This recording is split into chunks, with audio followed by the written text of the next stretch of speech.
What is going on, YouTube? It is your boy, MrBaboon. We are back with a reaction video. This time we are reacting to actual dark messages behind nursery rhymes.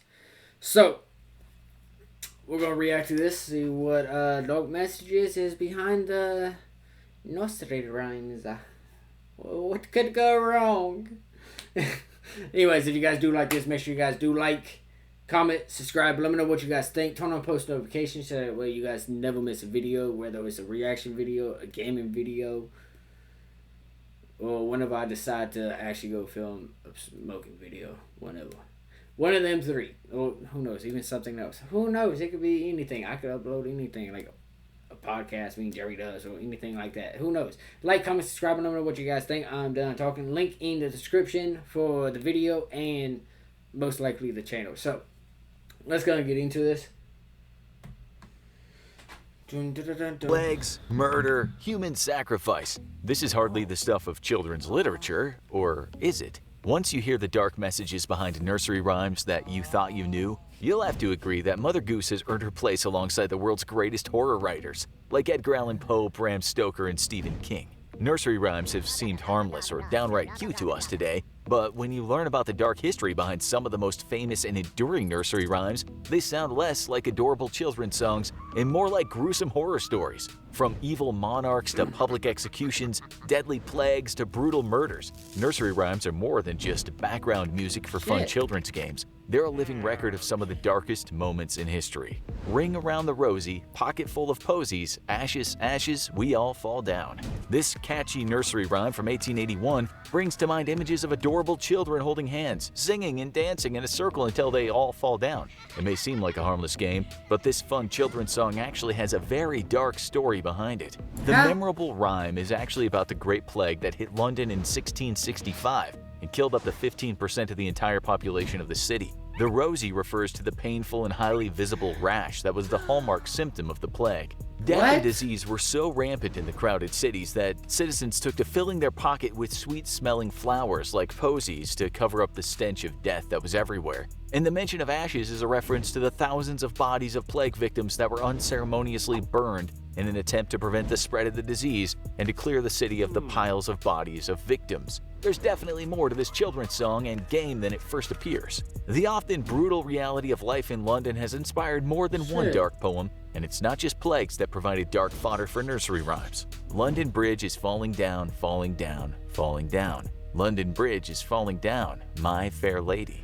Don't let the catchy tune of this classic nursery rhyme fool you. There's an incredibly dark history behind London Bridge's I didn't know about the first one, and so far, I don't think I'm going to know about this one. sweet melody. The rhyme was penned in 1744 and was allegedly written about a Viking attack on London in the early 1000s. According to a legend, the group of Vikings under King Olaf II of Norway stormed the city and destroyed the iconic bridge, but there is much debate among scholars over whether this attack ever actually happened. Even if the story of a violent Viking attack turns out to be nothing but legend, there's more darkness behind London Bridge than might be even more brutal than a Viking invasion. The real dark message behind London Bridge nursery rhyme is actually one of human sacrifice. At the time of the bridge's construction, it was widely believed that burying bodies in the foundation of buildings was a surefire way to keep the structure standing.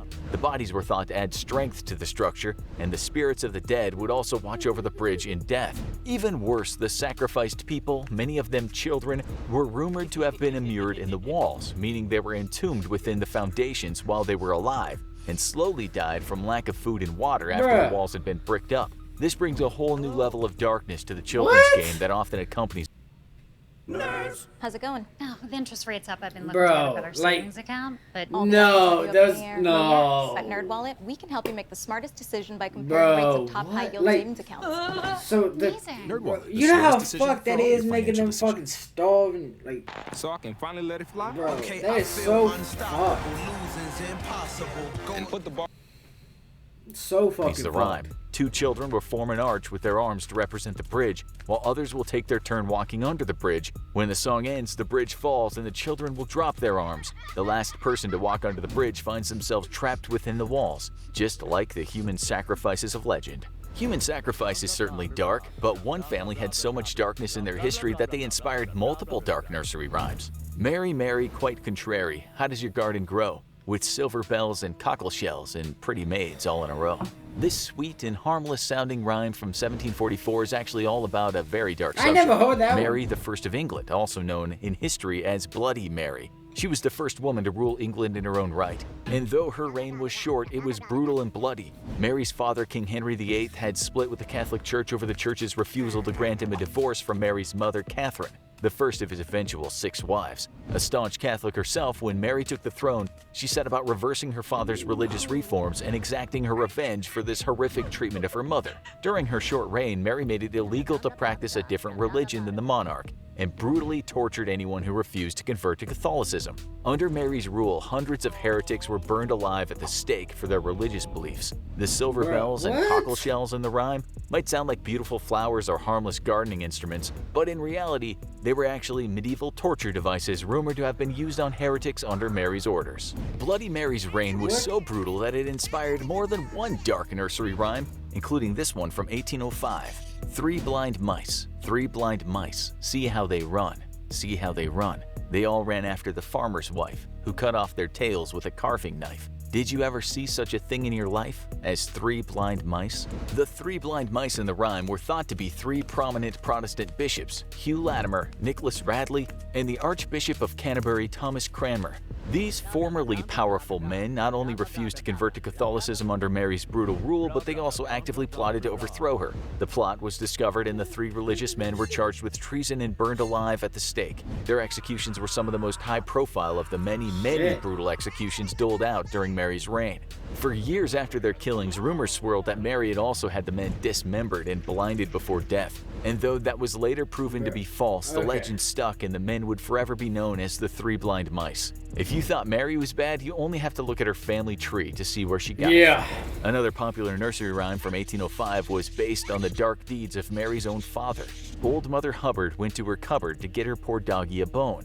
When she got there, the cupboard was bare, so the poor little doggy had none. This rhyme might seem benign and wholesome, but it's actually a potent example of the terrible wrath of King Henry VIII. Apparently, Old Mother Hubbard wasn't a woman at all. The character was actually a mockery of Cardinal Thomas Wolsey, the Catholic priest who refused to help King Henry get an annulment from his first wife, Mary's mother, so he could marry his mistress, Anne Boleyn. Wolsey's refusal to help Henry get the annulment he so desperately wanted led to Wolsey's political downfall and Henry's eventual split from the Catholic Church, forever changing religious life in England and around the world.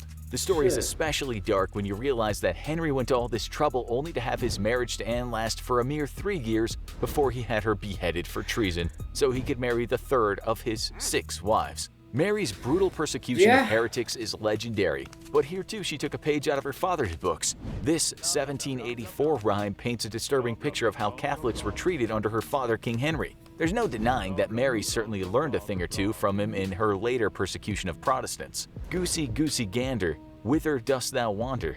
Upstairs and downstairs and in my lady's chamber. There I met an old man who wouldn't say his prayers. I took him by the left leg and threw him down the stairs. Henry's rage over the Catholic Church's refusal to grant him a divorce played out in a brutal, bloody war on the devout Catholics still living in England at the time of its split from the Catholic Church. With persecution of Catholics at an all-time high, many devout Catholics took to creating priest's holes in their homes, small hidden rooms no bigger than a closet where they could hide to have their priests perform Catholic Mass and say their Latin prayers. If caught, they would face torture or even death for their heresy. The narrator in the poem meets an old man who won't say his prayers, which is probably a reference to discovering a hidden Catholic priest who refused to pray in English. The narrator brags about throwing the man down the stairs, a colloquial term for having someone put to death. Henry and Mary are far from the only monarchs to have inspired nursery rhymes, with their lurid and sometimes dark deeds. Georgie Porgy putting in pie, kissed the girls and made them cry. When the boys came out to play, Georgie Porgy ran away. The Georgie from this silly-sounding nursery rhyme from 1841 is thought to be a reference to George Villiers,